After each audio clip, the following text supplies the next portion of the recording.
शुभ सकाळ छात्र छात्री वृंद आम्भे मैंने आज षष्ठ श्रेणीर कौन शिखा प्रबंधटी को आज आम बुझा और कठिन शब्दार्थ गुड़िक जाना आम आमर पूर्व क्लास रे जानी जे यार लेखक होउचंती डॉक्टर गोलोक बिहारी धल से तांकर अमेरिका ग्रस्त समय रे जो अनुभूति गुड़िक पाई ताहाको यही कौन शिखा ये जो प्रबंधटी से रचना करिसंती। अमेरिका अनुभूति जो बड़ पुस्तक अच्छी द्वारा रचित तार यह एक अल्प अंश अटे तुमर ये जो विषय कौन शिखा।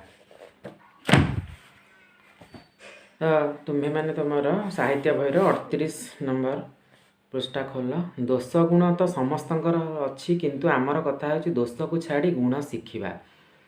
दोष एवं गुण भल गुण एवं खराब गुण समस्तंक पाखे अच्छी किंतु आमर कथा कौन आम कौन शिखा दोष को छाड़वा एवं भल गुण शिखा भल कथा शिखा। तो गोलोक बिहारी धल को भारत जो सी फेरिले अमेरिकार खबर कागजर जो मैंने ऑडिटर जो मैंने लेखक तापर खबर कागज वाला मैंने समस्ते पचारती आज्ञा अमेरिकार सबुठ भल कौन। तो सी अमेरिकार सबुठ भल कौन आमे मैंने अन्य कौन स्थान को गले नुआ स्थान को आम घर को जो फेरु आम अंचलवासी आम सेठी कौन भल कौन देखिल कौन सबुठ सस्ता एमती बहुत प्रकार प्रश्न पचारती सेमती अमेरिकार सबुठ भल कौन बोली पचारे। तेणुक एठी लेखक कहते मु बराबर उत्तर दिए नुहे स्टेट एम्पायर कोठा नुहे जॉर्ज वाशिंगटन पोल। तेणुक आम जाणी रखा उचित जे अमेरिकार दर्शनीय स्थान गुड़ाक हूँ कौन तुम स्टेट एम्पायर कोठा अमेरिकार सबुठ बड़ बिल्डिंग एवं जॉर्ज वाशिंगटन पोल जो पोलटी तो ସେଇଟା दर्शनीय स्थान। तापर आहरी दर्शनीय स्थान अच्छी स्टाच्यू ऑफ लिबर्टी तापरे अनेक अनेक दर्शनीय स्थान अच्छी अमेरिका किंतु ये गोलोक बिहारी धल कहते से सबू बड़ नुहे बड़ कौन अमेरिकार ना शारीरिक परिश्रमर मूल्य शारीरिक परिश्रम समस्ते सेठिकार लोक मैंने करती से छोट हूँ कि बड़ हूँ स्त्री पुरुष वृद्धा वृद्ध समस्ते देखिले आश्चर्य लगे परिश्रम को सम्मान देवाई से जाति किमिति शिखिची परिश्रम को समस्ते सेठिकार अमेरिकावासी सम्मान प्रदर्शन करती काम करने को कहीं लज्जित हुए ना काम करने को कहीं लज्जित हुए ना लज्जित अर्थ लज्जा अनुभव करे ना। दिने प्रोफेसर मॉर्गन मते जड़े बंधु घर को नहीं जाइए प्रोफेसर जो मैंने आम विश्वविद्यालय बा यूनिवर्सिटी बड़ बड़ लेक्चर से होचंदी कौन तांको ना होची मॉर्गन डॉक्टर मॉर्गन तांको ना होची डॉक्टर मॉर्गन।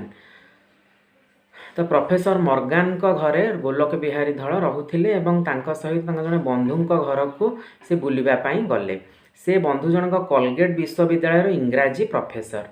तो प्रोफेसर मॉर्गन गोलोक बिहारी धल को नहीं गले जड़े बंधु घर को सी होचंती कोलगेट नामक गोटे विश्वविद्यालय अच्छी तार से इंग्राजी विभागर प्रोफेसर है। गोटे अधा अधा तैयारी घर पाखे मोटर गाड़ी छिड़ा है ओह्लाई कर देखिली केते जन लोक रबर बुट पिंधि छिंडा कोतरा कामिज लगाई माटी चकड़ुचंती से जिते गाड़ी ओह्लाई पड़े से देखिले गोटे अधा तैयारी घर सेठी कौन है ना केतेक लोक मैंने रबर बुट जोड़ा कि पाद ठारू आंठू पर्यंत कभर होकर रही कादुओ न लगे छिंडा कोतरा कामिज छिंडा कोतरा सार्ट पिंधि माटी को चकड़ुचन माटी रे पानी पकई चकड़ुचंदी से ही मूलिया मानक भितर जड़े पार्टी करी अभिवादन जनाऊे से जो लोक मैंने जो मूलिया माने काम को आसते से जड़े पार्टी करी अभिवादन जनाऊे अभिवादन अर्थ आम जिते आम अतिथि को देखिले कि अन्य क्या गले कि आम विद्यालय को आसिले आम कौन कहू नमस्कार जनाऊ नमस्कार भावभंगी आम जनाऊ सेटा हूँ कौन आम अभिवादन जनाऊ कि शुभ सकाळ शुभरात्रि ये अभिवादन आम जनाऊँ। तेणुक इंग्लीश रे से सेमती मूल्यांक भितर जड़े अभिवादन जनइला हाय मॉर्गन हाउ आर यू अर्थात मॉर्गन तुम्हें किपरि अच्छा भाविली साही पड़िशार कई जन चिन्हा कुली होइथिबो ତ ଡକ୍ଟର ଗୋଲକ ବିହାରୀ ଧଳ ଭାବିଲେ ତ ଯେଉଁ ପ୍ରଫେସର ମର୍ଗାନଙ୍କର ସେ ସାଙ୍ଗ ତାଙ୍କ ପାଖକୁ ଯାଇଥିଲେ, ତାଙ୍କ ସାହି ପଡ଼ିଶାର କିଏ ଚିହ୍ନା ଜଣେ କୁଲି ହେଇଥିବ ଜଣେ ପରିଶ୍ରମ କରୁଥିବା ଜଣେ କ'ଣ ଗୋଟେ ଲେବରର ଗୋଟେ କିଏ ଜଣେ ମୂଲିଆ ଆଉ। ମାତ୍ର ନିକଟକୁ ଗଲେ ପ୍ରଫେସର ମର୍ଗାନ ତାଙ୍କୁ କଲଗେଟ୍ ବିଶ୍ୱବିଦ୍ୟାଳୟର ଇଂରାଜୀ ଅଧ୍ୟାପକ ବୋଲି ମୋ ସହିତ ପରିଚିତ କରାଇଦେଲେ। ନିକଟକୁ ଗଲେ, ପାଖକୁ ଗଲେ ପ୍ରଫେସର ମର୍ଗାନ ଗୋଲକ ବିହାରୀ ଧଳଙ୍କୁ କହିଲେ ଇଏ ଆଙ୍କୁ ମିଟ୍ କର, ଆଙ୍କ ସହିତ ଦେଖା କର।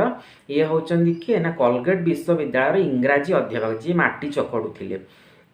ତାଙ୍କର ପରିଚୟ କରାଇଦେଲେ। ତାଙ୍କ ହାତ ଯାକ କାଦୁଅ ହେଇଥିଲା, ସେ କାଦୁଅ ଚକଡ଼ୁଥିଲେ ଗୋଡ଼ରେ ହାତରେ। ତେଣୁକରି ସେ ମୋତେ କରମର୍ଦ୍ଦନ କରିପାରିବେ ନାହିଁ ବୋଲି କହି କ୍ଷମା ମାଗିନେଲେ। ତେଣୁକରି କରମର୍ଦ୍ଦନ ଅର୍ଥ କ'ଣ? ହ୍ୟାଣ୍ଡସେକ୍ ଆମେ ଯେଉଁଟା କରୁ। କର ଅର୍ଥ କ'ଣ? ହାତ। ମର୍ଦ୍ଦନ ଅର୍ଥ ହାତକୁ ଚାପିବା, ଦୁଇ ହାତକୁ କ'ଣ କରିବା? ଚାପିବା। କରମର୍ଦ୍ଦନ କରିପାରିବେ ନାହିଁ ବୋଲି କହିକି ସେ କ୍ଷମା ମାଗିନେଲେ। କର ଅର୍ଥ କ'ଣ ବୁଝିଲ ତ? ହାତ। ମର୍ଦ୍ଦନ ଅର୍ଥ ମୋଡ଼ିବା ବା ଚାପିବା, କରମର୍ଦ୍ଦନ। କ୍ଷମା ମାଗିଲେ। ମୁଁ ଆଶ୍ଚର୍ଯ୍ୟ ହେଲି। ସେହିଭଳି ଗୋଟିଏ ଦୋକାନରେ ଜିନିଷ କିଣୁ କିଣୁ ହଠାତ୍ ପରିଚୟ ପାଏ ଯେ ବିକ୍ରେତା ଜଣକ ଜଣେ ଶିକ୍ଷକ। ତେଣୁକରି ଆମେରିକାରେ ସେ ବହୁତ ସ୍ଥାନ ବୁଲିଲା ଭିତରେ ସେ ଦେଖିଲେ ଗୋଟେ ଦୋକାନରେ ବି ଜଣେ ଟିଚର, ଜଣେ ଶିକ୍ଷକ, ସେ କ'ଣ କରୁଛନ୍ତି ନା ଦୋକାନରେ ବିକ୍ରୟ କରୁଛନ୍ତି କିଛି ଜିନିଷ। ତ ପରିଚୟ ଯେତେବେଳେ ସେ ମାଗନ୍ତି, ସେ କହୁଛନ୍ତି ମୁଁ ହେଉଛି କ'ଣ ନା ଗୋଟେ ବିଦ୍ୟାଳୟର ଶିକ୍ଷକ, ଟିଚର, ମୁଁ ପାଠ ପଢ଼ଉଛି ବିଦ୍ୟାଳୟରେ। ଗ୍ରୀଷ୍ମ ଛୁଟିରେ ଦୋକାନରେ ପରିବା ବିକୁଛନ୍ତି କିମ୍ବା କ୍ଷେତରେ ଆଳୁ ଖୋଳୁଛନ୍ତି। ଗ୍ରୀଷ୍ମ ଛୁଟି ଆମର 1.5 ମାସ ହୁଏ।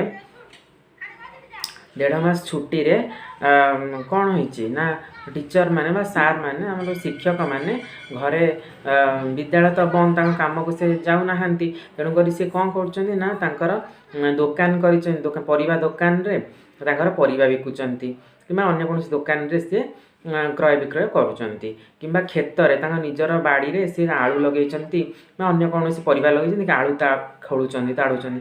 ଆମ ଦେଶରେ ଥରେ ଯେ 2 ଅକ୍ଷର ପଢ଼ି ସେ ମାଟିକୁ ଭୁଲିଯାଏ, କିନ୍ତୁ ଆମ ଦେଶରେ କ'ଣ ହୁଏ ବୋଲି ଏଠି ଗୋଲକ ବିହାରୀ ଧଳ କହିଛନ୍ତି ଯେ ଆମ ଦେଶରେ ଥରେ ଯେ 2 ଅକ୍ଷର ପାଠ ପଢ଼ିଦେଲା, ବେଶୀ ପାଠ ପଢ଼ିଦେଲା, ସିଏ କ'ଣ କରେ ନା ଯଦି ବିଲକୁ ସାଧାରଣ କଥା, ସେ ବିଲକୁ ଯଦି ହଳ ବୁଲିବାକୁ ଯିବାକୁ ପଡ଼ିଲେ କିମ୍ବା ଅନ୍ୟ କୌଣସି କାମ ବିଲରେ କରିବାକୁ ହେଲେ କିମ୍ବା ଅନ୍ୟ ଯେକୌଣସି କାମ ହେଉ କରିବାକୁ ହେଲେ ପ୍ରାୟତଃ ଲୋକମାନେ କ'ଣ କରନ୍ତି? ଲଜ୍ଜା ଅନୁଭବ କରନ୍ତିନି, ସେ ମାଟିକୁ ଭୁଲି ଯାଆନ୍ତି। ଆଜି ପାଇଁ ଏତିକି। ଛାତ୍ରଛାତ୍ରୀବୃନ୍ଦ, ବହୁତ ବହୁତ ଧନ୍ୟବାଦ।